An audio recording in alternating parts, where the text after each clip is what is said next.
সারা বাংলাদেশের মানুষ জামাত ইসলামের দিকে চেয়ে আছে।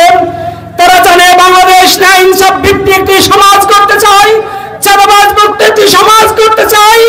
ইতিপূর্বে জামাত ইসলামের দুইটা মন্ত্রী যখন ক্ষমতায় ছিল, তারা দুর্নীতির সাথে তারা সম্পৃক্ত ছিল না।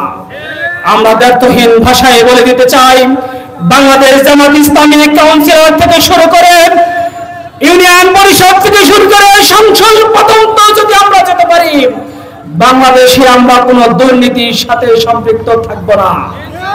আমাদের রাহবার আমিরে জামাত বলে দিয়েছেন, আমিরে জামাত বলেছেন আমাদের সংসদ সদস্যরা যদি নির্বাচিত হতে পারেন, তারা ট্যাক্স বিহীন গাড়ি নেবে না, তারা রাস্তাঘাট করবেন, প্রত্যেকটি হিসাব নিকাশ জনগণের সামনে দিয়ে দিবেন। আমার একদল প্রতিপক্ষ বন্ধুরা সমাজে ক্ষমতায় না আসেন, যেভাবে ক্ষমতা অপব্যবহার করেছেন, সারা বাংলাদেশ মানুষ তাদেরকে দেখেছে। তারা চাঁদাবাজিতে, দুর্নীতিতে, পাথর দিয়ে মানুষ হত্যা করেছে। আজকে বাংলার মানুষ তাদেরকে আস্থা করে নিক্ষেপ করেছে। প্রিয় টঙ্গীবাসী, প্রিয় আমার বাংলাদেশের মুসলমান সহ অন্যান্য ধর্মাবলম্বী সকল মানুষকে অনুরোধ করতে চাই, গাজীপুর 6 আসনে আমাদের প্রিয় প্রার্থী ডক্টর হাফিজুর রহমান ভাই এসেছে দাঁড়িপাল্লার প্রতীকী নিয়ে।